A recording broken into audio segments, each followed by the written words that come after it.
Hello friends, smart ক্যারিকুলামস YouTube চ্যানেলে তোমাদের স্বাগত। তো আজকে যে মাধ্যমিকের অঙ্ক পরীক্ষা হলো তারপর সেই প্রশ্নপত্রের পার্ট 1 ভিডিওতে আমি তোমাদের দেখেছি শর্ট কোশ্চেনগুলো, সঠিক অ্যান্সারগুলো, এবং এটা হলো পার্ট 2। তোমরা যদি পার্ট 1 কেউ না দেখে থাকো তাহলে ভিডিও ডেসক্রিপশনে লিঙ্ক পেয়ে যাবে, সেখান থেকে তোমরা পার্ট 1 দেখে মিলিয়ে নিতে পারো। তো এখানে হলো পার্ট 2। এই ভিডিওতে আমি দেখিয়েছি ব্রড কোশ্চেনগুলো অ্যান্সার। তো তোমরা অবশ্যই মিলিয়ে নাও যে তোমাদের কোনটা ঠিক হয়েছে এবং কোনটা ভুল হয়েছে। আমি হাতে কলমে দেখিয়েছি। তো অবশ্যই তোমরা ভিডিওটিকে লাইক করবে এবং যারা তোমরা আমার চ্যানেলে নতুন তোমরা অবশ্যই চ্যানেলটিকে সাবস্ক্রাইব করে নাও। তো চলো আমরা ভিডিওটি শুরু করি। তো প্রথমেই আমরা 4-এর 1 নম্বর কোশ্চেনটা দেখে নেব। দেখো তো 4-এর 1 কি বলছে, দেখো বার্ষিক সুদ 1-এর 16 অংশ হলে 8 মাসের 690 টাকার সুদ কত হবে। দেখো এখানে আসল কত দেওয়া আছে, আসল দেওয়া আছে 690 টাকা। তাহলে 1 বছরের সুদ মানে হলো 12 মাসের সুদ কত, 1/16 ইন্টু 690 টাকা। তাহলে হচ্ছে নেক্সট হচ্ছে, দেখো তাহলে এখান থেকে আমরা সরাসরি উইকিপিডিয়ার মধ্যে 8 মাসের সুদ বের করে নিতে পারি 1/16 ইন্টু 690 ইন্টু 8/12 এত টাকা। এটাকে যদি আমরা ক্যালকুলেশন করি তাহলে আসবে 28.257 টাকা। ঠিক আছে, নেক্সট কোশ্চেন আমরা দেখে নেব। এটা হচ্ছে 4-এর 1 গেল। এবার নেক্সট হচ্ছে দ্বিতীয় নম্বর কোশ্চেন 4-এর 2। 4-এর 2 নম্বরটা কি বলছে, দেখো বলছে 4-এর 2 নম্বর বলছে কোনো স্থানের লোক সংখ্যা 13,310 জন ছিল, কি হারে বৃদ্ধি পেলে 3 বছরে 17,280 জন হবে।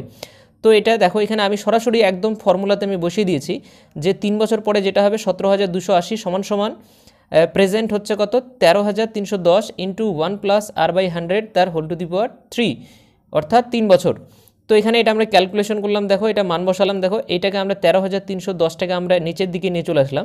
নিচের দিকে নিয়ে আসলে 17,280 বাই হচ্ছে 13,310 সমান সমান 1 প্লাস r/100 তার হোল কিউব রেখে দিলাম। নেক্সট হচ্ছে দেখো এইটা হচ্ছে, দেখো 17,280 যেটা রয়েছে সেটা হচ্ছে 12 এর কিউব, আবার 13,310 হচ্ছে 11-এর কিউব। তাহলে এটাকে আমরা 12/11 লিখতে পারি। আর এদিক থেকে আমরা কিউবটাকে তুলে দিলাম 1 প্লাস r/100। তো এখানে দেখো এখানে r/100 যদি সমান সমান করি তাহলে 12/11 মাইনাস 1, এখানে 8টা যদি আমরা বের করে নিই তাহলে আসবে হচ্ছে r/100 ইকুয়াল টু 1/11। তো সমান সমান এটাকে আরকে ক্যালকুলেশন করলে 100/11 আসবে।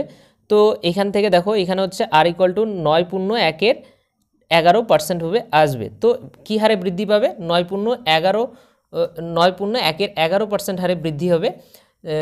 বৃদ্ধি হলে এই সংখ্যাটা এততে দাঁড়াবে। ঠিক আছে, তো নেক্সট হচ্ছে আমরা পরবর্তী 3 নম্বর কোশ্চেন দেখে নেব। 3 নম্বর কোশ্চেন কী বলছে, দেখো কোনো ব্যবসাতে ABC এর মূলধন অনুপাত হচ্ছে 1/x is to 1/y is to 1/z।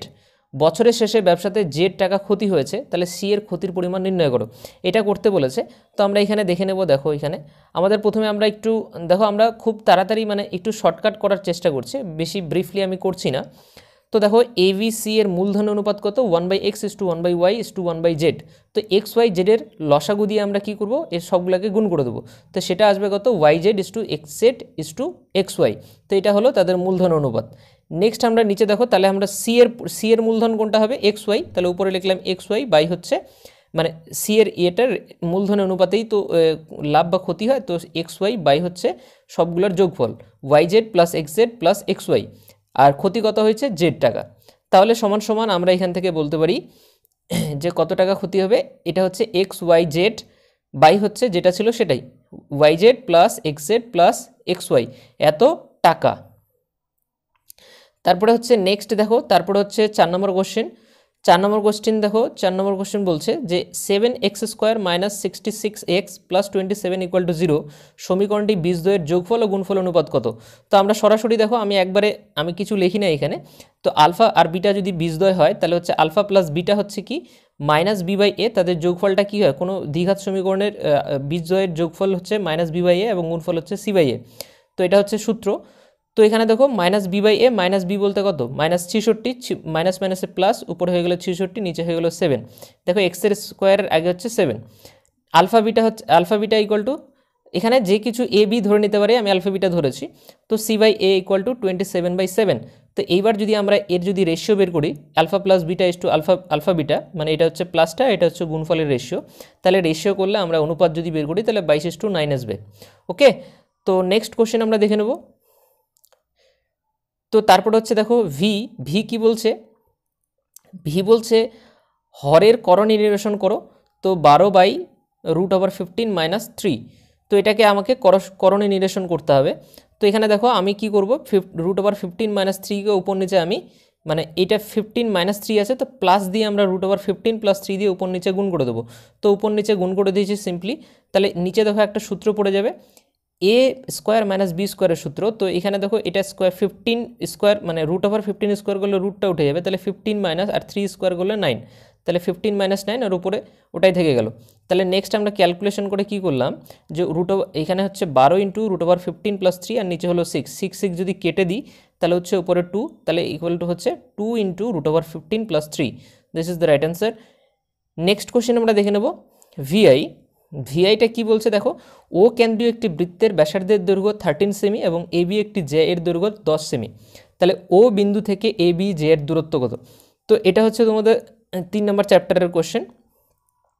তো দেখো এখানে আমরা একটা বৃত্ত নিয়ে নিলাম, বৃত্তর হচ্ছে সেন্টার ও থেকে এবি একটা জে, এবার হচ্ছে ও থেকে এটা কি ব্যাসার্ধ হচ্ছে 13 সেন্টিমিটার, আর এবি হচ্ছে যেহেতু জে, আর হচ্ছে সেন্টার থেকে যেহেতু জে এর উপরে যদি আমরা লম্ব অঙ্কন করি তো সেটা কি, সেটা সমাদ্বিখণ্ডিত করে এবিকে, তাহলে এটা হবে 5 সেমি, আবার এটা হবে 5 সেমি। তো 5 সেমি, তো এটা হলো 5, তাহলে এটা একটা কি, এটা হয়ে গেল লম্বভাবে যেহেতু ছেদ করে, তাহলে এটা কি একটা সমকোণী ত্রিভুজ হয়ে যাবে।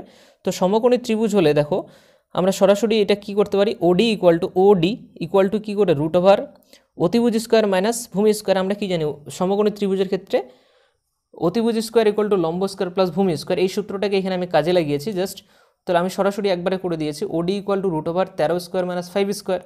তো এখানে √169 - 25, এখান থেকে যদি বিয়োগ করি মানে 13² হচ্ছে 169 169, আর -5² মানে 25, তো সমান √144 মানে 144, 144-এর রুট করলে আবার আসবে হচ্ছে 12। তো 12 ইজ দ্য রাইট অ্যান্সার এই কোশ্চেনের। ওকে, তো নেক্সট কোশ্চেন আমরা দেখে নেব। তারপরে কোশ্চেন হচ্ছে 7 নম্বর কোশ্চেন। 7 নম্বর কোশ্চেন কি বলছে, এখানে বলছে যে এ ও বি বৃত্তের একটি ব্যাস যার কেন্দ্র ও, সি বৃত্তের উপর একটি বিন্দু, কোণ O B C equal to 60 degree হলে কোণ ও সি এ এর মান নির্ণয় করো। দেখো এটা একটা বৃত্ত, এঁকে নিয়েছি আমি। দেখো এটা হচ্ছে এ ও বি হচ্ছে কি, এ ও বি হচ্ছে জে মানে সরি এ ও বি হচ্ছে মানে ব্যাস, ঠিক আছে, কেন্দ্র দিয়ে গেছে, এটা হচ্ছে একটা ব্যাস। আর তারপরে বলছে বৃত্তের উপরে একটা যে কোনো বিন্দু সি, তো সি আমরা নিয়ে নিলাম উপরে। তাহলে এবার আমি যুক্ত করে দিলাম এ সি আর বি সি যুক্ত করে দিলাম, আর এখান থেকে আমি ও সিও যুক্ত করে দিলাম।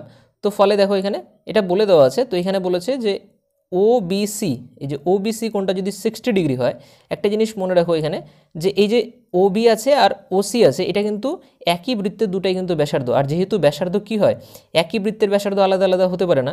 তো এবার যদি একটা ত্রিভুজের ক্ষেত্রে দুটি বাহু সমান হয় তাহলে তার বিপরীত বাহু কোণগুলো কি হয় সমান, তাহলে এটা যদি 60 ডিগ্রি হয় তাহলে এই কোণটা হবে 60 ডিগ্রি। তো 60 ডিগ্রি যদি হয়ে যায়, আরবার কি বৃত্তের ব্যাসের উপরে বৃত্তের তৃতীয় কোনো বিন্দুতে যদি কোণ উৎপন্ন করে তো সেটা কত হয় 90 ডিগ্রি। তো টোটাল কোণটা হচ্ছে 90 ডিগ্রি। তো 90 ডিগ্রি যদি হয়, আমি এখানে লিখে দিয়েছি দেখো O B equal to O C, কারণ হচ্ছে এরা একই বৃত্তের ব্যাসার্ধ। তারপর হচ্ছে এই কোণ দুটো তাহলে সমান, কোণ O B C equal to কোণ O C B equal to 60 degree. তাহলে দেয়ারফর ও সি বি, যেহেতু এই টোটাল কোণটা কি ও এ সি বি কত, কোণ এ সি বি মাইনাস কোণ ও সি বিটা শুধু বাদ দিয়ে দিলে পড়ে থাকবে আমার ও সি এ বা এ সি ও, যাই বলি না কেন। তো সমান সমান আমরা এখান থেকে কোণ O C A equal to কোণ এ সি বি মাইনাস কোণ ও সি বি। তো এখান থেকে 90, দেখো টোটাল কোণটা 90 ডিগ্রি মাইনাস ও সি বির মান কত 60 ডিগ্রি, তাহলে সমান সমান আমরা ইকুয়াল টু 30 ডিগ্রি পাবো। 30 degree is the right answer. Next question আমরা দেখে নেব 8। দেখো 4-এর 8 নম্বর কোশ্চেনটা কি, এবার 4-এর 8 নম্বর কি বলছে, একটি ও কেন্দ্রীয় বৃত্ত যার কেন্দ্র থেকে 26 সেমি দূরত্বে অবস্থিত পি বিন্দু থেকে অঙ্কিত বৃত্তের স্পর্শকের দৈর্ঘ্য 10 সেমি হলে বৃত্তের ব্যাসার্ধের দৈর্ঘ্য কত। তো দেখো একটু এখানে আমি প্রথমেই একটা বৃত্ত নিয়ে নিয়েছি এবং কেন্দ্র নিয়েছি ও, এখান থেকে বলছে 26 সেমি দূরে হচ্ছে পি বিন্দু, তো এখানে আমি পি বিন্দু নিয়ে নিলাম। এবার পি বিন্দু থেকে হচ্ছে একটা স্পর্শক আমরা বৃত্তর উপরে অঙ্কন করে নিলাম। তো এই আমি ধরলাম যে স্পর্শ বিন্দুটা হচ্ছে এ, তো এখান থেকে পি থেকে এ এর দূরত্ব হচ্ছে 10 সেন্টিমিটার। এইবার আমরা যদি কেন্দ্র থেকে ওই স্পর্শকের উপরে যদি আমরা মানে মানে ও থেকে এ পর্যন্ত যদি আমরা টানি বা, তো সেটা হচ্ছে লম্ব অঙ্কন হবে, মানে লম্বভাবে ছেদ করবে স্পর্শককে। তো এখানে দেখো তাহলে হচ্ছে কোণ এটা কি হয়ে যাবে 90 ডিগ্রি হয়ে যাবে, রাইট। তো 90 ডিগ্রি যদি হয় তাহলে এটা একটা সমকোণী ত্রিভুজ, আর আমরা এই ও থেকে পি এর মান জানি 26 সেন্টিমিটার, আবার এ থেকে পি এর মান জানি 10 সেন্টিমিটার। তাহলে আমি ও এটা বের করে নিতে পারবো। ও এ ইকুয়াল টু কী হবে, রুট ওভার অতিভুজ স্কোয়ার মাইনাস কি ভূমি স্কোয়ার। তো এইবার দেখো এখানে আমি যেহেতু এটা লম্বে মানে যেই কোণটা লম্ব কোণের বিপরীত বাহুকে কী বলা হয়, অতিভুজ, তাহলে 26 স্কোয়ার মাইনাস 10 স্কোয়ার। এবার 26 স্কোয়ার মানে কত, 26 স্কোয়ার মানে হলো 676, আর মাইনাস 10 স্কোয়ার মানে 100। তো এখানে এটা যদি মাইনাস করে দিই তাহলে সমান সমান রুট ওভার 576 থাকবে। 576-এর যদি রুট ওভার বের করি তাহলে হবে 24, তাহলে এটা হলো 24 semi is the right answer. Next question দেখো, নেক্সট কোশ্চেন কি দেখো 9 নম্বর কোশ্চেনটা কি বলেছে, ত্রিভুজ এ বি সি এর ডি সমান্তরাল বিসি, যেখানে ডি ও ই যথাক্রমে A B O A C বাহুর উপর অবস্থিত, যদি A D equal to 5 semi, DB equal to 6 semi এবং এ ই ইকুয়াল টু 75 সেমি হয়, তবে এ সি এর দৈর্ঘ্য নির্ণয় করো। তো এ সি এর দৈর্ঘ্য আমাদের নির্ণয় করতে বলেছে। তো আমি দেখো এখানে ত্রিভুজ অঙ্কন করে নিয়েছি এ বি সি। এবার এ বি হচ্ছে ডি বিন্দুতে আর এ সিকে হচ্ছে ই বিন্দুতে ছেদ করে, ডিইটা আবার কি বিসির সমান্তরাল। তো এখানে দেখো আমরা সদৃশের যে ইয়ে থেকে আমরা পাই, আমরা তো সদৃশের চ্যাপ্টার থেকে আমরা কি জানি যে ত্রিভুজ এ বি সি আর ত্রিভুজ এডিই এখানে আমরা সদৃশ পাবো। এবার যদি এরা সদৃশ হয় তাহলে আমরা কি জানি যে এই বড় ত্রিভুজের বাহু অর্থাৎ এ বি বাই হচ্ছে এডি এর রেশিওটা যা হবে, তো এখান থেকে এ সি বাই হচ্ছে এ এর রেশিওটাও সেম হবে, তাই তো। তো এই রেশিওটা আমাদের সেম হবে। তো আমরা এখান থেকে দেখো আমি এখান থেকে তারপরে নেক্সট এখানে দেখো A B by AD equal to AC by এই আমি করে নিয়েছি। তো এখান থেকে যদি আমরা ক্যালকুলেশন করি তাহলে আমার দেখো এখান থেকে আমার ক্যালকুলেশন আমি দেখো 11/5 equal to 7.5 plus x by 7.5 just আমি করে দিয়েছি। নেক্সট হচ্ছে দেখো, তো আমি ক্যালকুলেশন করেছি, জাস্ট ক্যালকুলেশন করে আশা করি বুঝতে পারবে এগুলা। তো 5x ইকুয়াল টু 7.5 ইন্টু 6, এখান থেকে আমি বের করে নিয়েছি এক্সট্রা কত বেরোচ্ছে, এক্সট্রা হচ্ছে কাটাকাটি করে দেখো 7.5 ইন্টু 6 বাই 5 ইন্টু 10। এটা আমি এখানে 10টা লিখেছি কারণ হচ্ছে এই 7.5 ছিল, পয়েন্টটাকে তুলে দিয়ে 10 লিখেছি, কাটাকাটি করে দেখো 9 সেন্টিমিটার আসবে। তো 9 সেন্টিমিটার যদি আসে দেখো, তো 9 সেন্টিমিটার আসলো। এবার দেখো এটা শুধু এক্সট্রা 9 সেন্টিমিটার আসলো এক্সট্রা, এইটা শুধু 9 সেন্টিমিটার আসলো। তাহলে টোটালটা কত হবে, 9 প্লাস 7.5 সমান সমান, এখানে আমি দেখি একটু 7.5 প্লাস হচ্ছে 9, তাহলে এখানে আমরা যদি যোগ করি তাহলে কত হবে 16.5 কি semi is the right answer. ঠিক আছে, 16.5 centimetre is the right answer. Next question আমরা দেখে নেব। নেক্সট হচ্ছে দেখো, নেক্সট কোশ্চেন আমরা দেখে নেব এক্স অর্থাৎ 4-এর 10 নম্বর কোশ্চেন কি আসছিল এখানে একটু দেখো এখানে এখানে বলেছে দুটি লম্ববৃত্তাকার চোঙের উচ্চতার অনুপাত 1:2, ভূমির পরিধির অনুপাত 3:4, তাদের আয়তন অনুপাত নির্ণয় করো। তো এখানে কি দেখো আমি একবারে করে দিয়েছি, আমি এখানে সেরকম কিছু লিখিনি, আমি জাস্ট তোমাদের বোঝার জন্য যে তোমরা ঠিক করেছো কিনা বুঝতে পারবে আশা করি কোশ্চেনটা দেখলেই। এখানে যেহেতু দুটা চোঙ বলেছে তার মানে h1/h2 ইকুয়াল টু অনুপাত দিয়ে দিচ্ছে 1/2, সেখান থেকে আমি h2 ইকুয়াল টু 2h1 আমি বের করে নিলাম। তারপরে বলছে পেরিমিটার বলেছে, অর্থাৎ পরিধিটা বলেছে, পরিধির অনুপাতও দিয়েছে। তো আমি প্রথমটার পরিধি ধরে নিলাম p1, দ্বিতীয়টা p2, এটা বলেছে 3/4। আবার পরিধির সূত্র কি 2πr1 R 2πr2 equal to 3/4, right. তো এবার যদি এটা হয় এখান থেকে আমি দেখো ক্যালকুলেশন করে r1/r2 বের করে নিতে পারবো, সমান সমান এখান থেকে r2 সমান সমান 4/3 r1 বের করে নিলাম। নেক্সট আমার চেয়েছে কি, আমার চেয়েছে আয়তনের অনুপাত। তো v1:v2, তো এবার আয়তনের সূত্র কি, চোঙের পাই আর স্কোয়ার এইচ, তো এখানে এর ক্ষেত্রে কি পাই r1 স্কোয়ার h1 আর h2 হচ্ছে পাই r2 স্কোয়ার h2। তো এখানে দেখো আমি এটাকে অ্যাজেটিক যেভাবে ছিল সেভাবেই রেখে দিলাম, পাই r1 স্কোয়ার h। সেকেন্ডটা দেখো এই পাই, এবার r2 এর জায়গায় শুধুমাত্র r2 বের করে রেখেছি 4/3 r1 তার হোল স্কোয়ার, ডট h2 এর জায়গায় 2h1 যেটা বের করে রেখেছিলাম সেটা আমি বসিয়ে দিলাম। নেক্সট আমি ক্যালকুলেশন করলাম, দেখো যে pi r1 square h is to 16/9, আমি এটাকে সামনে নিয়ে আসলাম, পাই r1 স্কোয়ার ডট 2h1 রেখে দিয়েছি। তো এখান থেকে যদি আমরা এটাকে ক্যালকুলেশন করি, কাটাকাটি করি, যদি উভয় পক্ষে পাই r1 স্কোয়ার ক্যান্সেল করে দিই, তো এখান থেকেও পাই r1 স্কোয়ার ক্যান্সেল করে দিই, h1 ক্যান্সেল করে দিই, মানে এটা টোটালটাই ক্যান্সেল হয়ে যাবে। তো এখান থেকে পড়ে থাকবে 1:32/9। এখানে দেখো 2 ছিল আর 16 × 2 মানে 32/9। এটাকে যদি আবার রেশিওতে কনভার্ট করি তাহলে হচ্ছে 9:32 ইজ দ্য রেশিও।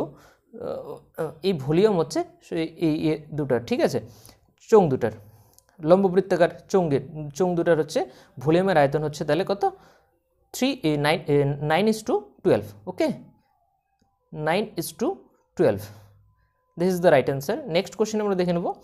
নেক্সট দেখো 11 নম্বর কোশ্চেন কী বলছিল। 11 নম্বর কোশ্চেন বলছে 4-এর 11, একটি গোলকের ব্যাসার্ধের দৈর্ঘ্য 50% বৃদ্ধি করলে বক্রতলের ক্ষেত্রফল শতকরা কত বৃদ্ধি পায় তা নির্ণয় করো। তো এবার দেখো প্রথমে ক্ষেত্রফল কত হবে, যেহেতু এটা গোলকের ক্ষেত্রফল কি হয়, গোলকের ব্যাসার্ধের ক্ষেত্রফল মানে এই গোলকের বক্রতলের ক্ষেত্রফল কি হয় 4πr²। 4πr², তো প্রথমটার ক্ষেত্রফল হচ্ছে 4πr²। এবার কি করলাম, ব্যাসার্ধকে আমি বাড়িয়ে দিলাম 50%, তো ব্যাসার্ধটা আমার এসে দাঁড়াবে কত r+r × 50/100 সমান সমান r+r/r × হাফ সমান সমান 3r/2। ব্যাসার্ধ হয়ে যাবে আমার 3r/2, ওকে। এবার আমরা কি করলাম, তাহলে পরিবর্তিত ক্ষেত্রফলটা কী হবে, পরিবর্তিত কতটা চেঞ্জ মানে পরিবর্তিত ক্ষেত্রফলটা পরের ক্ষেত্রফলটা কী হবে, আমরা সূত্র ঠিক ওটাই 4πr² মানে 4π রেখে দিলাম, আর r এর জায়গায় শুধুমাত্র 3r/2 বসালাম। তো এবার এটাকে যদি এটা রেখে দিলাম, এবার আমি শতকরা এবার কতটা বৃদ্ধি বা হ্রাস হলো সেটা আমরা দেখো না, যেহেতু বেড়েছে তো বৃদ্ধি হবে, তো শতকরা বৃদ্ধি আমি এইটা হচ্ছে মানে যেটা হচ্ছে পরিবর্তিত, অর্থাৎ যেটা বেড়ে হয়ে যেটা হলো সেটা বসালাম, মাইনাস আগেরটা বাই হচ্ছে আগেরটা ইন্টু 100%।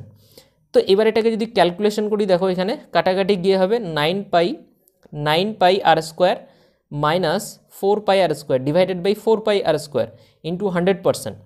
নেক্সট দেখো এখানে আমি যদি এটাকে মাইনাস করে দিই তাহলে হবে 5πr² বাই 4πr² ইন্টু 100% সমান সমান 5/4 ইন্টু 100%, এটা সমান সমান 125% বৃদ্ধি পাবে, ওকে। আচ্ছা, নেক্সট হচ্ছে দেখো, তাহলে এখানে কোশ্চেনটা যেটা বলেছিল যে তা নির্ণয় করো বক্রতলের ক্ষেত্রফল শতকরা কত বৃদ্ধি পায়, তো সেটা আমাকে বের করতে বলেছে, সেটা হচ্ছে শতকরা 125% বৃদ্ধি পাবে। নেক্সট কোশ্চেন দেখো, এবার হচ্ছে 12, 4-এর হচ্ছে 12, একটি ঘনকের কর্ণের দৈর্ঘ্য 4√3 সেমি, ঘনকটির সমগ্রতলের ক্ষেত্রফল নির্ণয় করো, তাই তো, সমগ্রতলের ক্ষেত্রফল নির্ণয় করো। তো সেটা আমরা এখানে বের করেছি, দেখো ঘনকের কর্ণর সূত্র কি হয়, √3 ইন্টু সাইড মানে √3 ইন্টু এ, আমি সাইডটাকে এ ধরে নিয়েছি, তো করে দিলাম। এবার হচ্ছে এখানে দেওয়া আছে কত, ঘনকের কর্ণের দৈর্ঘ্য 4√3, তো আমি এখানে 4√3 সমান সমান √3a করে দিলাম, সমান সমান a = 4 করে দিলাম। এবার দেখো a = 4 করে দেওয়ার পরে অর্থাৎ আমার সাইডটা কত চলে আসলো, 4 চলে আসলো, তাহলে ঘনকের সমগ্রতলের ক্ষেত্রফল কী হবে, সমগ্রতলের ক্ষেত্রফল হচ্ছে সূত্র কি 6 ইন্টু বাহু স্কোয়ার অর্থাৎ 6 ইন্টু a স্কোয়ার। তো 6 ইন্টু a স্কোয়ার সমান a এর জায়গায় শুধুমাত্র 4 বসিয়ে দিলাম, তো 4 বসানোর ফলে দেখো 6 ইন্টু 4 তার স্কোয়ার, তাহলে সমান সমান 6 ইন্টু 4-এর স্কোয়ার মানে 16, তাহলে 16 ইন্টু 6 আর 16 ইন্টু 6 গুণ করলে হবে 96 অর্থাৎ 96 বর্গ সেমি। তাহলে ঘনকের সমগ্রতলের ক্ষেত্রফল হবে 96 বর্গ semi is the right answer. তো আশা করি ভিডিওটি অনেক বড় হয়ে যাচ্ছে, সো পরবর্তী যে বাকি অঙ্কগুলো থাকলো সেগুলো হচ্ছে নেক্সট পার্টে দেবো। আশা করি ভিডিওটি তোমাদের ভালো লাগবে, তো অবশ্যই তোমরা লাইক করবে এবং বন্ধুদের সাথে শেয়ার করবে। থ্যাংক ইউ ভিডিওটি দেখার জন্য। যারা প্রথম পার্টটি এখনও দেখে থাকোনি তোমরা অবশ্যই দেখে নিও।